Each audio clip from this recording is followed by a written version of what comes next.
പെണ്ണുങ്ങൾ തലയിൽ തുണിയിടുന്ന 2 സമയമുണ്ട്. എപ്പോഴൊക്കെയാണെന്നറിയാവോ? ഒന്ന് ബാങ്ക് വിളിക്കുമ്പോ. ബാങ്ക് വിളിക്കണ സമയത്ത് പെണ്ണുങ്ങളുടെ ഒരു വെപ്രാളം കാണണം. ഇവിടെ തലേത്തുണി എവിടെ, തലേത്തുണി എവിടെ എന്ന് പറഞ്ഞിട്ട് എന്നാ ബഹളമെന്നറിയോ? ഉമ്മായിക്കും ഇല്ല, മോക്കും ഇല്ല.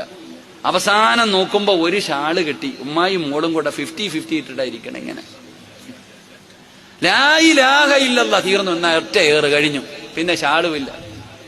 എന്റെ പൊന്നാര താത്ത, ആരാ നിന്നോട് പറഞ്ഞ ബാങ്ക് വിളിക്കുമ്പോ തലേത്തുണി ഇടണോന്ന്? ഇനി രണ്ടാമതൊരു സമയമുണ്ട്. എപ്പോഴാ? പെണ്ണുങ്ങൾ തലേ തുണി പിടിച്ചിരുന്ന രണ്ടാമത്തെ സമയം എപ്പോഴാടോ? ഉസ്താദിനെ കാണുമ്പോ. എപ്പോ? ഉസ്താദിനെ കാണുമ്പോ. ഉസ്താദ് അള്ളൊന്നും അല്ലല്ലോ. ഉസ്താദിനെ കാണുമ്പോ തലമറയ്ക്കണോന്ന് ആരാ നിനക്ക് പഠിപ്പിച്ചു തന്നെ?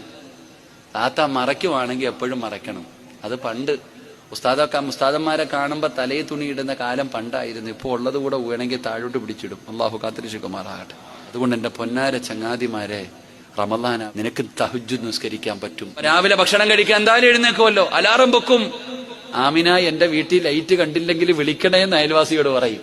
വാപ്പാനോട് വിളിച്ചു പറയുന്നു, വാപ്പ എഴുന്നേക്കുമ്പോ എന്നെ വിളിച്ചേക്കണേ എന്ന് നമ്മൾ വിളിച്ചു പറയും. എന്തായാലും എഴുന്നേക്കും. 2 റക്അത്ത് നിസ്കരിച്ചു പഠിക്ക്. അൽഹംദുലില്ലാഹ്, ഒരു സുന്നത്തിന് ഒരു ഫർളിന്റെ കൂലി, ഒരു ഫർളിന് 70 ഫർളിന്റെ കൂലി.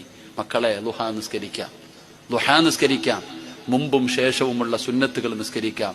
അൽഹംദുലില്ലാഹ്, തറാവീഹ് നിസ്കാരം 20 റക്അത്ത് അള്ളാഹു നിസ്കരിക്കാൻ ഭാഗ്യം തരുമാറാകട്ടെ. അള്ളാഹു ഭാഗ്യം തരുമാറാകട്ടെ. ഏത് പള്ളിയിലാടാ ഏറ്റവും എളുപ്പത്തിൽ തീരുന്നതെന്നാ ഇപ്പോഴേ തിരക്കി വെച്ചേക്കാം. ഒരുത്തം പറയുന്നു അവിടെ 9:15 തീരുവള്ളി, അവിടെ സൂപ്പർ ഫാസ്റ്റാ. അപ്പുറത്ത് പറയുന്നു ഇപ്പുറത്ത് അളിയായി മിന്നലാ, വല്ലുഹ മുതൽ ഓടുന്നു. പടച്ച നമ്മളെയൊക്കെ കാത്തിരക്ഷിക്കുമാറാകട്ടെ.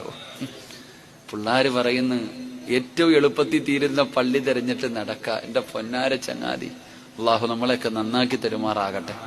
സഹോദരിമാരെ, മക്കളെ, തറാവീഹ് നിസ്കരിക്കുക. സുന്നത്തുകൾ തഹജ്ജുദ് എത്രത്തോളം സുജൂദ് ചെയ്യാൻ കഴിയുമോ അത്രത്തോളം സുജൂദ് ചെയ്ത നിന്റെ മുഖത്ത് നോക്കുമ്പോ കാണാം നിനക്ക് ഈമാൻ ഉണ്ടെന്ന്. ഒരാൾ മരിച്ചു കിടക്കുമ്പോ അവന്റെ മുഖത്ത് നോക്കിയാൽ അറിയാം ഈമാനുള്ള മരണമാണോ ഈമാനില്ലാത്ത മരണമാണോ. മരിച്ചു കിടക്കുമ്പോ നിങ്ങൾ പോകണം, നെറ്റിത്തടം വിയർക്കും മരിച്ച ഉടനെ. ഈമാനുള്ള മരണമാണെങ്കിൽ ആ മരിച്ചു കിടക്കുന്ന മനുഷ്യന്റെ മുമ്പിൽ വാപ്പ മരിച്ചു, ഓടി റൂമിൽ കയറി ചെന്ന ഉടനെ ഉപ്പാന്റെ മുഖത്ത് നോക്കുമ്പോ നെറ്റിത്തടം വിയർത്തിട്ടുണ്ടാകും. മൂക്കിന്റെ ദ്വാരം പതിവില്ലാതെ വികസിച്ച് നിൽക്കും. മുഖത്തൊരു പ്രകാശം, ചുണ്ടിലൊരു പുഞ്ചിരി, റൂമിന്റെ അകത്ത് വല്ലാത്ത ഒരു സുഗന്ധം. അള്ളാഹു നല്ല മരണം നൽകുമാറാകട്ടെ.